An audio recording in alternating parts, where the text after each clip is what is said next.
Albert Einstein दुनिया के कुछ महान साइंटिस्टों में से एक थे जिनका जन्म हुआ था जर्मनी में। और रविंद्रनाथ टैगोर दुनिया के पहले इंसान जो एक नॉन यूरोपियन होने के बावजूद उनको नोबेल प्राइज मिला था। इस महान इंसान के साथ एल्बर्ट आइंस्टाइन की 2 बार मुलाकात हुई थी। एक बार 1926 में जब आइंस्टाइन इंडिया आए थे और एक बार 1930 में जब रविंद्रनाथ टैगोर यूरोप घूमने गए थे। तब एल्बर्ट आइंस्टाइन ने रविंद्रनाथ टैगोर को अपने घर में इनवाइट किया था। तो आज हम बात करने वाले हैं आइंस्टाइन और रविंद्रनाथ टैगोर के बीच 1930 में हुए कुछ बातों के बारे में, जो इतिहास के साथ साथ ह्यूमैनिटी के लिए भी एक इम्पोर्टेंट मैसेज था। दुनिया के महान लोग तब इंडिया के बारे में क्या सोचते थे और उधर के रहने वाले लोग और उनकी सोच कैसी होती थी, ये आइंस्टाइन की बातों से पता चला था। आइंस्टाइन मानते थे कि इंडिया के लोग बहुत ज्यादा वीक होते हैं, शारीरिक और मानसिक रूप से। ये बात उन्होंने उनकी एक डायरी में भी लिखी थी। रविंद्रनाथ टैगोर जब यूरोप विजिट करने गए थे तब उनके साथ आइंस्टाइन की इस विषय के ऊपर बातचीत हुई थी, जिसकी रिकॉर्डिंग भी की गई थी। रिकॉर्डिंग के मुताबिक एल्बर्ट आइंस्टाइन पूरे वर्ल्ड को लेकर 2 अलग सोच रखते थे। पहला, दुनिया में सभी को एक साथ रहना पड़ेगा, तभी हम रह सकते हैं, जो इंसानियत के ऊपर डिपेंडेंट करता है।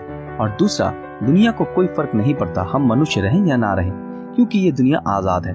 रविंद्रनाथ टैगोर ने इसका रिप्लाई देते हुए बोले, ये पूरा पृथ्वी तो मनुष्य का ही है। अगर कोई इसको वैज्ञानिक दृष्टि से देखना चाहा तो फिर उसको वैज्ञानिक होना जरूरी है, और हम लोगों को छोड़ के इस दुनिया का कोई वजूद नहीं है। ये दुनिया कितना रियल है ये हमारे इमेजिनेशन के ऊपर निर्भर करता है। इसके बाद आइंस्टाइन ने रविंद्रनाथ से पूछा कि सत्य और सौंदर्य क्या हम मनुष्य के साथ रिलेटेड है, आजाद नहीं है?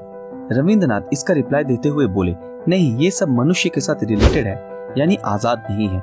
फिर आइंस्टाइन ने रविंद्रनाथ को पूछा, अगर कल कोई मनुष्य नहीं रहे तब क्या तारे सौंदर्य नहीं रहेंगे? रविंद्रनाथ ने इसका भी रिप्लाई में नहीं बोला। ये सुन के आइंस्टाइन ने बोला, खूबसूरती के बारे में हम आपसे अग्री करते हैं, लेकिन मैं सत्य के बारे में आपसे सहमत नहीं हूँ। रविंद्रनाथ इसका रिप्लाई देते हुए बोले, क्यों नहीं मान सकते? सत्य हमेशा मनुष्य के अंदर से ही आता है। आइंस्टाइन ने बोला था, मैं पिथागोरस की लॉजिक को मानता हूँ। सत्य का एग्जिस्टेंस और ह्यूमन रिलेशन 2 अलग मैटर है। इसके रिप्लाई में रविंद्रनाथ ने बोला, एब्सोल्यूट ट्रूथ कभी भी एक मनुष्य के बिना नहीं होता। इसके बाद आइंस्टाइन ने बोला, वास्तव का मतलब है कि जो अभी घट रहा है, सोच के बाहर वो आजाद है। इसके एग्जाम्पल देते हुए आइंस्टाइन ने बोला, मान लीजिए इस घर में कोई लाइफ का एग्जिस्टेंस नहीं है, उसके बाद भी ये टेबल एक ही जगह पर है। ये माइंड का कॉन्शियसनेस है जो टेबल की मौजूदगी के बारे में बता रहा है।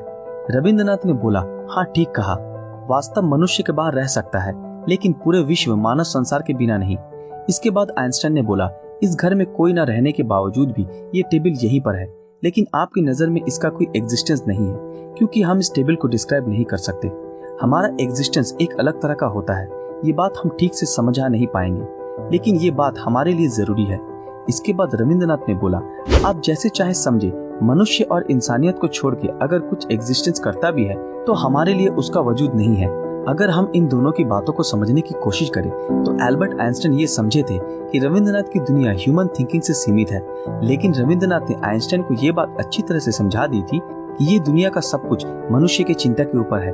अगर मनुष्य है तो ये दुनिया है, और अगर मनुष्य नहीं है तो ये दुनिया भी नहीं है।